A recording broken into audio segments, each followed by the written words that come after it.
It's time for another edition of Dome and Domer. Hey, Irish fans, welcome back to Dome and Domer, the oldest Notre Dame podcast on the planet. We started this back in 2006. I'm Mike Sullivan, class of 1990. Joining me, my Dillon Hall roommate, classmate from 1990, Mike Brammer. So, Bram, few days removed from the disappointment down in Miami. Again, you're a South Florida resident, and you had to probably put up with some gloating Miami fans, I'd imagine. But a few days removed from the game, and how has the passage of time helped you process the game? Yeah, well, I think it's always something that you feel better about it as you start to get removed from it because the emotions kind of leave the room. I went back and watched not the whole game, but key points in the game, as well as a couple key drives, and I feel better. I mean, I just overall looking at it. Look, college football is a game of inches, and I think that that's why the game's so exciting and so popular. Is there's no guarantees in college football. Anything can happen. At the end of the day, give Carson Beck credit. I mean, the guy made some plays, and some of them were off his back foot. Some of them were, just amazing throws. The guy's a player, and to his credit, some of his guys make plays. Couple key things didn't go our way. Yeah, I think, I'm disappointed. I'm not discouraged. And that's certainly how I felt Sunday morning. Like you, go back, rewatch it. I feel the same way. It's interesting. You think Carson Beck, 6-year starter, guys had a lot of success. CJ Carr and Carson Beck are right next to each other, the quarterback efficiency ratings after week one. They literally were next to each other, like 54th and 55th or something. So, yeah, he made a couple plays. The two plays we talked about in particular that really changed the game. The one-handed catch, great catch by that kid, but that's like a 1 in a million play. And it was really decisive. And then in reverse for us, like the interception that's batted around, right? Those two plays really changed the game in significant ways. And I don't know. I guess I'm not discouraged. I am disappointed that we didn't win. You know what else I'm disappointed about, but not surprised? The typical overreaction to what happened, right? And it's just so prevalent. Like, ND win, coach good. ND lose, coach bad. Right. And Ash has got a lot to answer for, and Denbrock is this and that. I'm like, come on. That's amateur hour. If you've been doing a podcast since 2006, you've been there, done that. So, look, at the end of the day, the football team is a culture. It is a group of guys that come together, that play for a common purpose, and you just don't dismiss that after one game. We always say, at least you and I, it takes 3 games. After the third game, you pretty much know what you got. You kind of can settle in and be like, all right, here's the identity of this football team. Now, granted, sometimes that changes. Sometimes 5 games into it, teams kind of emerge finally. But for the most part, you pretty much know by the third game, this is what we have. So we've got 1 game under the microscope. That's all we know. It's just 1 game. I just think it's a great sign that we got a guy, like you say, CJ Carr, that is right with Carson Beck. And granted, it's only 1 game. We really kind of were very controlling with what we allowed them to do. But, man, that's a really good sign. And, hey, a couple plays. Think of it. So what would the narrative be if we tied it up and then went into overtime and won the football game? Nobody would be questioning the play calling. Nobody would be questioning the defensive stands or any of that because by measure, 300 yards is not that bad. That's a pretty damn good defensive effort. It's not perfect, but I could live with that. I'll take 300 yards. Of course, like nothing about that was perfect, right? And we're in this to win. That's obviously, what the outcome that we expect. And we have a lot of talent on the roster. All the things we said in the preseason shows are true. And they're true for Miami as well. And okay, I was way confident going in, right? As a fan, you're going to do that. What I'm trying to do on the flip side is not overreact to the loss, right? To the negative. And you're right. If you tell me that we're going into a top 10 opponent stadium and we're going to hold them to 330 yards of offense, I'm going to feel good about the performance of the defense. You know, there were two really significant drives where Miami had 13 minutes of game time, right, in two possessions, and we didn't have the ball. And that decided the game. And, you know, obviously we want to win games like that. Your defense has to, deliver in certain moments. Credit to Miami, right? I don't think it's indicative of a problem with the coaching or the, the preparation or whatever, right? The game was virtually a draw. It really was. Yeah. Here's something for you. Statistically, Miami rushed for 3.4 yards per carry. We rushed for 3.5. Hey, neither one of those are great performances, but against two evenly matched, talented teams, that's what you got. So, yeah, I just the overreaction is what gets me.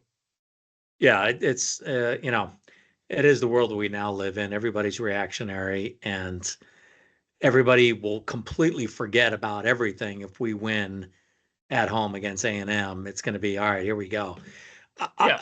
We needed to go 1-1 in these two games. That we knew. It doesn't feel good to lose the first one. It would probably be better to lose the second one. But the reality of the matter is, listen, I think it would feel worse to lose at home personally, right? True. But the point is that now we're 0-1. The pressure's on us. And let's see how we respond. How does this team respond to the fact that, okay, guys, you're in a must-win situation right now. We've got to win this football game.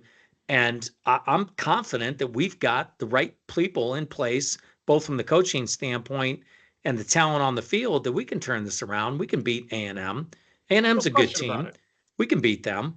And so let's just go out and execute and do our thing and improve. I mean, I think anything we want to see is improvement from game 1 to game 2.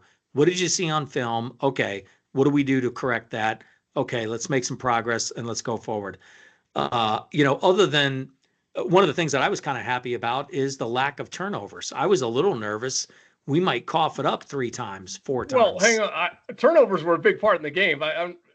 2 turnovers, that's not great. 2, but a young, inexperienced quarterback, 4 would have been really bad. 2 is something you can live with, especially one of them being a bobbled ball that got kicked in the air. It's still a turnover, but they were a factor in the outcome of the game. So they were definitely a factor. I disagree with you on that. I wasn't pleased with the turn. I mean, mostly I think it's the turnover margin that bothers me the most. Meaning, we didn't create a lot of havoc. We didn't force them into mistakes. And that was disappointing, right? I think, probably with Malachi Fields' fumble, the weather played a factor in that. But again, they're rallying to the ball and they get a hand on it. The interception was a bit of a freak play, but we didn't put them in situations. And again, disappointing. But overall, the performance of the defense doesn't give me great I'm just kind of.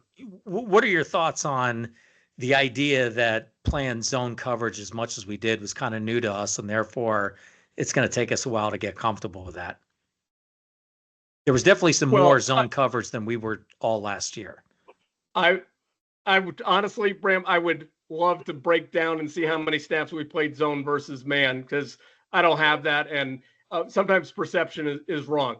If we were playing more zone because we obviously felt like, the matchups with their wide receivers were going to be challenging for us, then, you got to live with that, right? Sometimes it's pick your poison. You got to live with it. I think the real issue isn't that we play too much man or zone, is that I'm confident that everybody thought we would get pressure with 4 and not have to bring a lot of blitzes. We didn't. And we just didn't make him uncomfortable. So again, I'm not going to second guess the choices of man versus zone or the overall game plan. Game plan's fine if you win, right? Everybody No, I wants mean, I just answers think for. my question was more, do you think that it was kind of new to us to play more zone than we have in the past? In other words, our guys being aggressive, being man, and was that a difference in the game that it was kind of, all right, this is the first time that this guy's been asked to play a lot of zone, whereas last year it was a lot of man. Well, I doubt.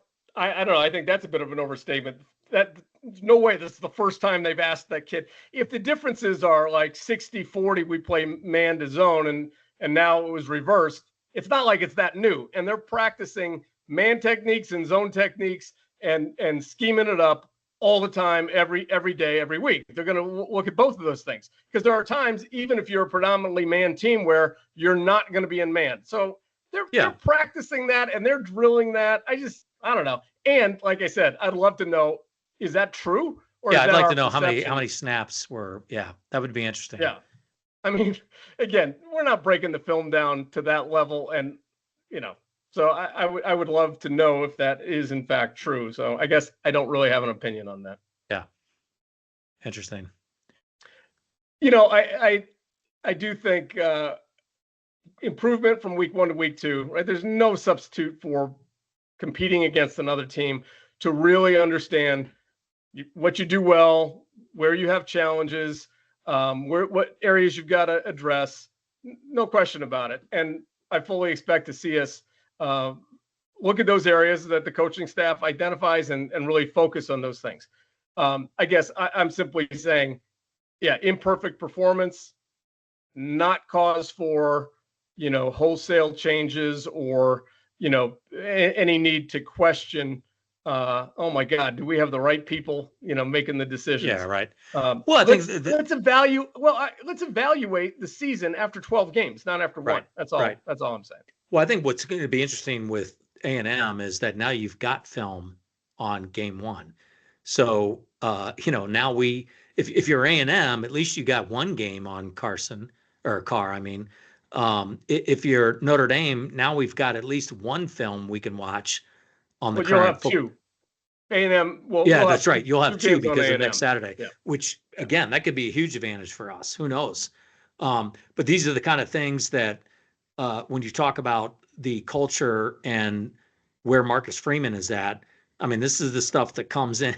If you're going to be successful in the college game, you got to be really damn good with your film breakdown of who you're playing, because all it takes is a few things that you notice, especially like on special teams that we were really good at last year, is finding those opportunities where we could see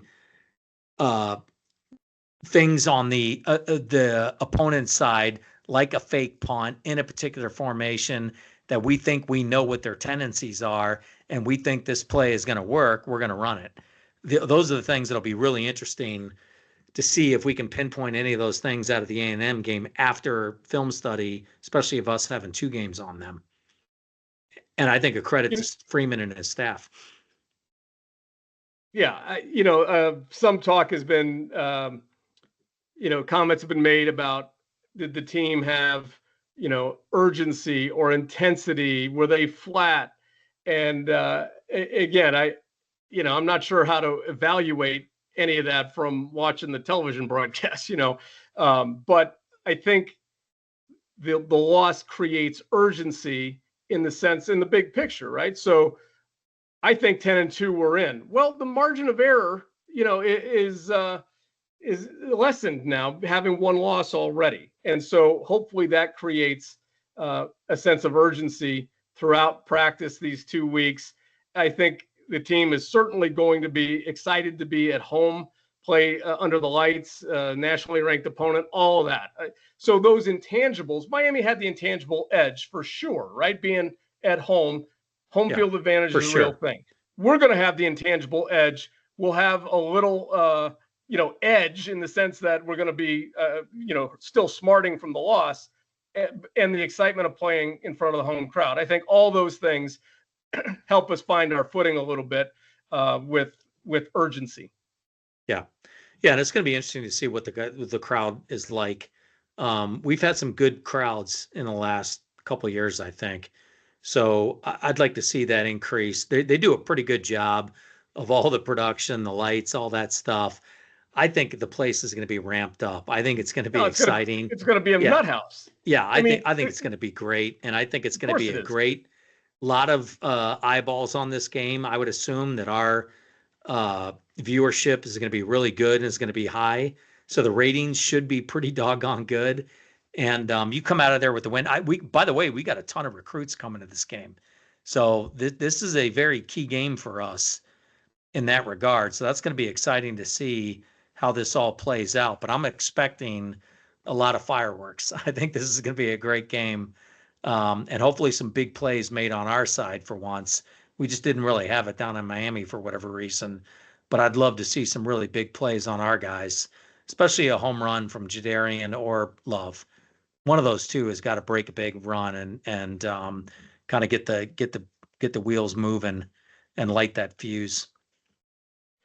Yeah, it's tough to a lot of the critique also. Love didn't get enough touches, and I think this is going to be an ongoing point of conversation because the hype is so crazy around Jeremiah Love. But as we talked about, he actually got more touches against Miami than he averaged, throughout each game last year. I'm not saying it was tough. The flow of the game was tough to establish anything when you're not having tremendous success running and you fall down 2 scores. Okay, it's tough to get into the flow with the run game. I think the second half, we obviously did a better job getting Jeremiah Love the ball. I'd love to see him get 15, 16 touches a game, not 12, 13, 14. That's going to be hard to do. People were criticizing that Greathouse didn't get targeted or didn't get any catches. Okay, well, so you target him. That means we're not trying to establish the running game, maybe, right? It's a zero sum. You're going to have 75, 80 plays on offense, hopefully. It's hard to get the ball spread around. And ultimately, as Coach Freeman talks about, individual glory flows from team glory, right? And if we win, all that stuff is taken care of like it was last year. Everybody will have enough opportunity to make an impact and make a name for themselves if the team wins. And so I'm just going to focus on that. And I'm with you. I think we're going to come out and play great against A&M. Now, let's talk a little bit about college football, just more generally, kind of week 1 results. And obviously, number 1 team, for whatever preseason polls are worth, Texas was number 1 going in. Tough road game. Obviously, top 5 opponent. They didn't look very good. I'm sure their fans are reacting the way our fans are. But the reality is Texas is going to be a playoff team. Arch Manning is going to, I would imagine, play well throughout the season. Yeah. No, I think, look, was it Holtz that always said the improvement between week 1 and week 2 is where you make your biggest leap? So I would expect those guys to rebound. They're going to go back, really be critical of the film study, kind of see where it is. I mean, obviously the 4th and goal and not getting anywhere was a big moment in that football game. And who knows what would happen if they scored there. I mean, that could have completely changed things. But, that's college football. I mean, that's why we love it so much. But I expect Texas to be there. I don't think anything changed, even though there were upsets. I think we're still looking at, like you said last week, there's basically 8 teams, right? There's 8 teams we're talking about that are going to be there for a chance to win a national championship. And everybody else is pretty much a Cinderella outside of those 8. And so it usually works out that way. I would say, I mean, you look at Florida State beating Alabama, unranked Florida State 2-10 last year. That's an upset, right? That's an upset. Who knows what Florida State is? I mean, we're going to find out after the 3rd game. We're going to know who they are and whether they're real. I think they are. Where's the Florida State Miami game this year? I believe it's at. Oh, you know what? I don't know. I don't know why I was thinking. I know Miami doesn't go on the road until late into the season, so it might be it's got to be Miami. Yeah, that's a huge game. But a lot of this will shake out. But I think you're gonna, I still expect those same 8 teams that we're talking about to be right there. I don't think anything's going to change. I'd be shocked just if too there's early to another big know. upset. Just too early to know at this point. What was the other upset you saw? Well, there's Alabama and I who think was that it? was it, really. Yeah, no, you're right. Yeah, it was just I mean, Alabama was I think not an upset, but a little surprised LSU wins at yeah. Clemson. I was a little A little surprised. Yeah, surprised by that. I did not think that was going to happen, but I agree with you. That was a bit of a surprise. I Yeah. think Clemson bounces back though. They've got some talent. They've got a schedule that favors them a bit, so I would expect them to be there. I don't see. I do think three losses is going to be a real problem for these top 8 teams, depending upon how things shake out. But I don't even, what does that mean? If As you in have terms three three, losses, you're not a top 8 team. I don't know what you mean well, by I mean that. in terms of getting into the playoffs, I think it's going to be real tough for any of these teams with 3 losses to make the playoffs. I would agree. If they have 3 losses, they're probably not really in that elite group that's a contender. It will be interesting to see how it all shakes out and whether or not. Of course, last year a lot of people thought Alabama with 3 losses should get in. They Or didn't. even Ole Miss with three Miami with three losses. Yeah, losses didn't get in. yeah, And I imagine that you're gonna find 12 teams with less than 3 losses that are deserving. It seems to me it's going to shake out that way, but that's why we love it, though, right? We're that's going to right. see. Yeah, that's what's so interesting about this. But yeah, it's look. I mean, this is the great part of the season, and we're lucky that the Cubs are still in it, so we at least get to pay a little bit of attention to that. Usually, we've written the Cubs off 2 months ago, and we're itching for Notre Dame football to kick off. Yeah, great. One more thing to make me tense and nervous and to have anxiety about. Thanks for bringing that up, Bram. I appreciate it. Okay, so we'll wrap it up there. We will be back with beginning our shows for Texas A&M on Tuesday of next week after the press conference with Coach Freeman, and we will see you then. Thanks for watching Dome and Domer. If you like the content, please subscribe and Go Irish. Bram, what else you got? Go Irish. We'll see you next Go time. Thanks. Irish. Let's go. I'm excited about it. Looking forward to it.